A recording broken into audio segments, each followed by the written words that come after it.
Hello friends, welcome to my channel Sumathi's garden. నేను మీ Sumathi. Friends, మనం ఈరోజు ఈ వీడియోలో చాలా మంచి ఒక లిక్విడ్ ఫర్టిలైజర్ గురించి చెప్పబోతున్నాను. చాలామంది క్వశ్చన్స్ ఉన్నాయి. అంటే కొన్ని మొక్కల పెరుగుదల ఉండదు, దానికి ఏం చేయాలి అని అడుగుతూ ఉంటారు. అటువంటి వాళ్ళు ఈ వీడియోని చివరి దాకా చూడండి. నేను ఈ బచ్చలి తీగది క్లిప్పింగ్ పెట్టినప్పుడు చాలామంది నా కామెంట్లు అడిగారు, అక్క దీన్ని ఎలా సాధించారు మీరు, దీనికి ఎటువంటి కంపోస్ట్ వేశారు, ఇలా ఎలా పెరిగింది అని అడిగారు. చాలామంది అడిగారు. దాని గురించి నేను ఈ వీడియోలో మీకు మంచి మంచి టిప్స్ చెప్పబోతున్నాను.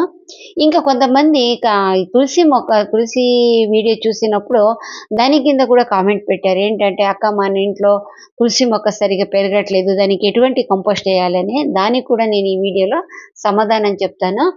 ఇంకా మన గార్డెన్లో అసలు ఎదుగుదల లేని మొక్కలు ఉంటే అటువంటి వాళ్ళు తప్పకుండా ఈ వీడియో చూడండి, ఓకేనా?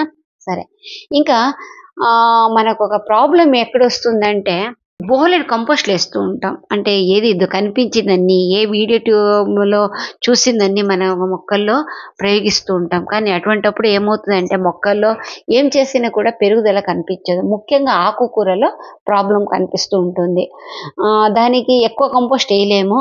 కంపోస్ట్ వేసిందంటే అది చిన్న చిన్న మొక్కలు కాబట్టి ఎక్కువ కంపోస్ట్ వేస్తే అది మొత్తం చనిపోయే ఛాన్సెస్ ఉంటుంది. దానికి ఎటువంటి లిక్విడ్ వేస్తే బాగుంటుంది అని చాలామందికి తెలియకపోయి ఉండొచ్చు. తెలిసిన వాళ్ళైతే అంటే సీనియర్స్కి అయితే తెలుసు దేనికి ఎటువంటి కంపోస్ట్ వేయాలి, ఎటువంటి ద్రావణం అంటే లిక్విడ్ ఫర్టిలైజర్స్ వేయాలి, ఇవన్నీ తెలుసు. బిగినర్స్ని నేను దృష్టిలో పెట్టుకొని ఈ వీడియో చేస్తున్నాను. కొంచెం లెంగ్త్గా ఉన్న మంచి మంచి టిప్స్ చెప్పబోతున్నాను, మీరు చూడండి. నా ఛానల్లో ఒక ప్రాబ్లం ఉంది. ఏంటంటే, వీడియో బోలెడు మంది చూస్తున్నారు, వేల కొద్ది జనాలు చూస్తున్నారు, కానీ లైక్స్ మాత్రం చాలా తక్కువ వస్తుంది. తక్కువ అంటే మరీ తక్కువ. ప్లీజ్ దయచేసి నాకు లైక్ ఇవ్వండి. ప్రతి వీడియోలో అడుగుతూ ఉంటాను, మిమ్మల్ని బెగ్గర్లాగా అడుగుతూ ఉంటాను, ఆయన కూడా చాలా మంది లైక్ ఇవ్వరు. ప్లీజ్ దయచేసి ఒక లైక్ ఇవ్వండి, ఓకేనా? ఇంకా నాకు యూట్యూబ్ ఇచ్చిన మాహితి ప్రకారం అయితే 80% జనాలు వీడియో చూస్తున్నారు, కానీ సబ్స్క్రైబ్ చేసుకోవట్లేదు. ప్లీజ్ దయచేసి సబ్స్క్రైబ్ చేసుకోండి. దీనివల్ల ఇటువంటి వీడియోలో నాకు మరిన్ని తేవటానికి మోటివేషన్ దొరుకుతుంది. అంతేకాని దానివల్ల నాకేం లాభం లేదు. మీరు సబ్స్క్రైబ్ చేసుకుంటే యూట్యూబ్ నుంచి నాకేం ఎక్కువ డబ్బులు రాదు, ఓకేనా? మీరు ఎక్కువ చూస్తేనే నాకు డబ్బులు వస్తుంది. నేను మొహమాట లేకుండా ఉన్న నిజం చెప్తున్నాను మీకు. యూట్యూబ్లో ఎవరైనా వీడియో చేసేది కూడా దాని నుంచి వచ్చే రెవెన్యూ కోసమే చేస్తున్నారు, కానీ ఇది ఎటువంటి సమాజ సేవ చేసేవాళ్ళు యూట్యూబ్కి అయితే రారు. అదొకటి మాత్రం గుర్తించుకోండి. నేను దానికి మినహాయింపు ఏం కాదు. నేను కూడా డబ్బుల కోసమే ఈ వీడియో చేస్తున్నాను. అయినా నాకేంటంటే కొందరికైనా యూస్ఫుల్గా చేయాలి అనేసి కాస్త విడమర్చి చెప్తూ ఉంటాను. అది ఎలా తీసుకుంటాననేది మీరు బట్టి ఉంటుంది. దాన్ని స్కిప్ చేసుకుని చూస్తారో, లేకపోతే దాన్ని మొత్తం కంప్లీట్గా చూసి నేర్చుకుంటారో మీకే వదిలేస్తున్నాను. సరే, చాలా లెంగ్త్ అయిపోయింది. పనికి మాలిన మా సోది ఎక్కువైపోతుంది అని చాలామంది నా కామెంట్లో చెప్తూ ఉంటారు. ఈరోజు కూడా అదే చేస్తున్నాను. ఏం చేయలేం, అలవాట్లో పొరపాటు అంటారు కదా, అదే మరి ఇది. సరే, ఇక్కడ నాకు ఒక 5-6 నెలల ముందు ఒక కామెంట్ వచ్చింది. ఏంటంటే, గరికకు గడ్డికు డిఫరెన్స్ ఏంటి, మనం గరికను మాత్రం యూజ్ చేస్తాం కదా, గడ్డిని ఎందుకు యూజ్ చేయము అనేసి. ఫ్రెండ్స్ చూడండి, గడ్డికి గరికకి డిఫరెన్స్ ఏంటంటే, కొన్ని మెడిసినల్ వాల్యూస్. అంటే దీంట్లో గరికలో ఎక్కువ విటమిన్స్ ఉంటుంది. దీన్ని మన పూర్వీకులు తినేవారంట చట్నీలో. పేదరాశి పెద్దమ్మ కథ విన్నారు కదా మీరు, చాలామంది వినే ఉంటారు. వినలేని వాళ్ళు యూట్యూబ్లో చూడండి, తెలుస్తుంది. ఆ పెద్దమ్మ అయితే గరికతో చట్నీ చేసి రాజుడికి ఇచ్చిందంట. అంటే మన పూర్వీకులు గరిక కూడా చట్నీ చేసుకొని తినేవారు. కాకపోతే అదేంటంటే, ఇప్పుడు వచ్చిన గరికలు తినలేము, ఎందుకంటే అది ఎక్కడ పెరిగి ఉంటుందో మనకే తెలియదు. మన ఇంటి దగ్గర శుద్ధంగా పెరిగిన గరిక ఉంటే కొద్దిగా ఏదైనా మన ఆకుకూర చట్నీ చేసేటప్పుడు ఒక పిడికెడు వేసినా కూడా తప్పేం లేదు, ఓకేనా? కానీ పిల్లలకు మాత్రం చెప్పకండి, ఇది గడ్డి చట్నీ అని మాత్రం చెప్పకండి. అదే చీ గడ్డిదా అంటారు, ఓకేనా? సరే, ఇంకా ఈ కలుపు మొక్కల్లో బోలెడు మెడిసినల్స్ వాల్యూస్ ఉంటాయి. అంటే విటమిన్స్ కానీ మినరల్స్ కానీ ఇవన్నీ బోలెడు ఉంటుంది.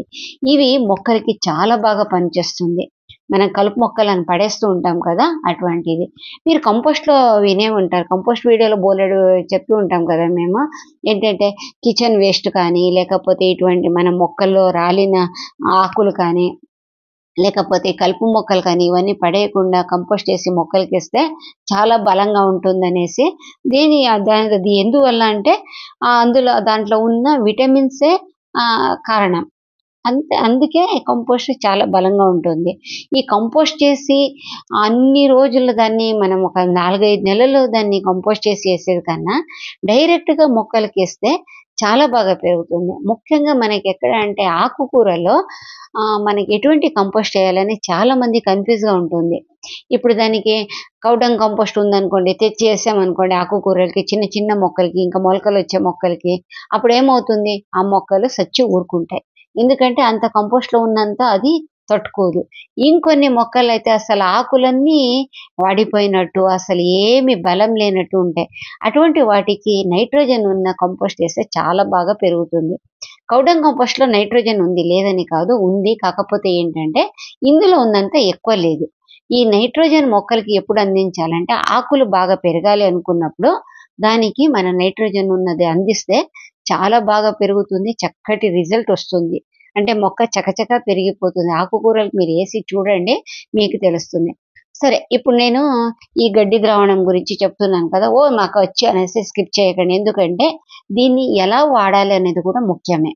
ఇప్పుడు ద్రావణం కానియండి, కంపోస్ట్ కానియండి, ఏదైనా కానియండి, దాన్ని ఏ మొక్కలకి ఎలా వాడతాం అనేది చాలా ముఖ్యం.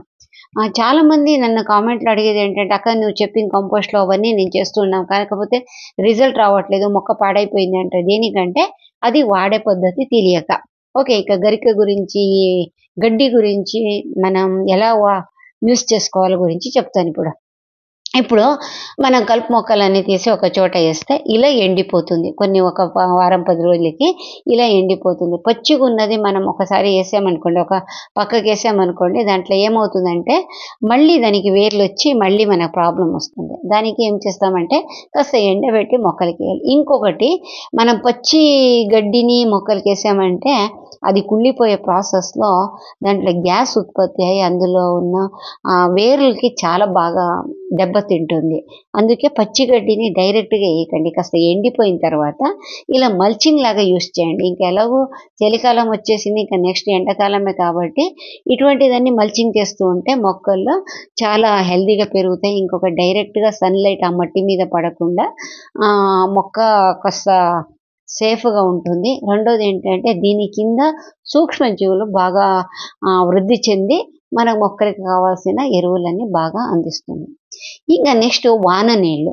ఈ వాన నీళ్ళలో ఎక్కువ నైట్రోజన్ ఉంటుంది. మనందరికీ తెలిసిందే వర్షాకాలంలో మనం ఎటువంటి కంపోస్ట్ ఏయకపోయినా, ఏం చేయకపోయినా మొక్కలైతే బాగా బలంగా పెరుగుతుంటాయి. ఎందుకు రీజన్ ఏంటంటే వాన నీళ్ళు.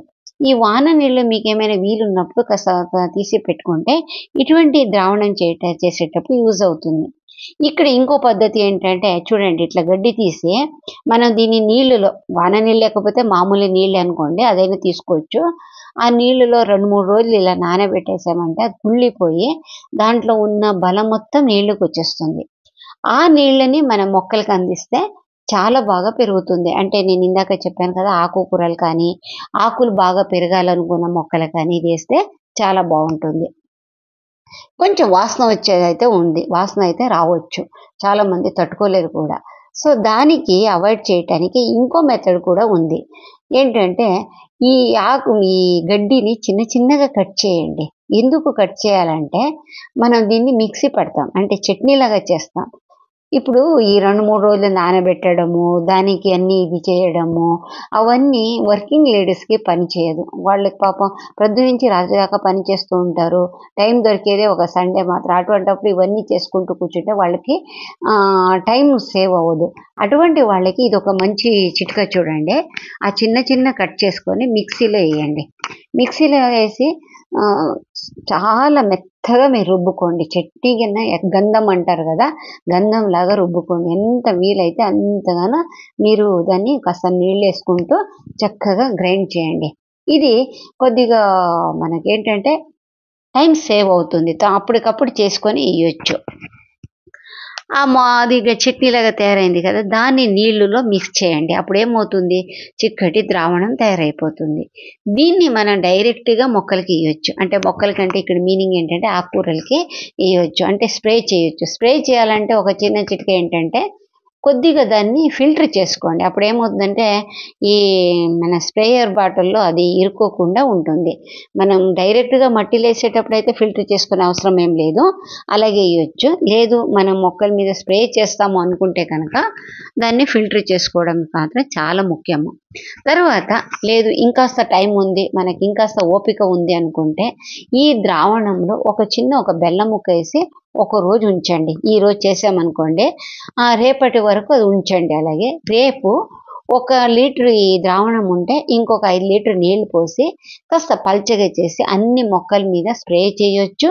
ఇంకా మట్టిలో ఎయొచ్చు. దీనివల్ల ఏంటంటే ఆ నైట్రోజన్ బాగా మొక్కలకు అంది చక్కగా మొక్కల ఆకులన్నీ పెరుగుతుంది. ఆకులన్నీ పెరిగిపోతే మొక్కల రూట్స్ కూడా బాగా పెరుగుతుంది. ఇంకా తర్వాత పూలు ఎక్కువ వస్తుంది. కాయలు కూడా బాగా వస్తుంది. ఇది పూలు వచ్చే స్టేజ్‌లో ఉన్నప్పుడు ఇది కూడా ఎయొచ్చు. ఏం ప్రాబ్లమ్ అయితే లేదు. కానీ ఆకులు పెంచుకునేటప్పుడు ఇదేస్తే చాలా బావుంటాయి. ఎందుకంటే నైట్రోజన్ ఎక్కువ ఉంటుంది కదా! ఈ గ్రీన్ లీవ్స్‌లో ఎందులోనైనా చూసుకోండి మీరు. అది అందులో నైట్రోజన్ ఎక్కువ ఉంటుంది. సో, ఇలా చేసి మనం మొక్కలకిస్తే మొక్కలు చాలా ఫాస్ట్ గ్రోత్ అవుతుంది. ఇంకాస్త మనం అది మొక్కల మీద స్ప్రే చేసినప్పుడు కొద్దిగా చీడపీడల నుంచి కూడా మనం మొక్కల్ని సేవ్ చేసుకున్నట్టు అవుతుంది. అంటే కాపాడుతాయన్నమాట. కొంచెం ఒక 50 కాదు. ఒక 30% కొద్దిగా సేవ్ అవుతుంది మొక్కలు. అంటే కొద్దిగా చీడపీడలు రాకుండా ఉంటాయి. ఇది ఫ్రెండ్స్ నాకు తెలిసిన ఈ గడ్డి ద్రావణం గురించి చెప్పాను. అంటే మనం ఏది వద్దనుకొని పడేస్తామో అటువంటి వీటి నుంచి చాలా చక్కటి ఒక ద్రావణము తయారు చేసే విధానం మీకు చెప్పాను. ఇది నచ్చితే ఒక లైక్ ఇవ్వండి. ఇది ఎన్ని రోజులకెయ్యాలి అనుకుని ఒక క్వెషన్ వస్తుంది. 25 డేస్‌కి ఒకసారి ఏస్తే సరిపోతుంది. ఓకేనా? నెక్స్ట్ మంచి వీడియోలో వస్తాను. అప్పటి వరకు బై బై. Take care.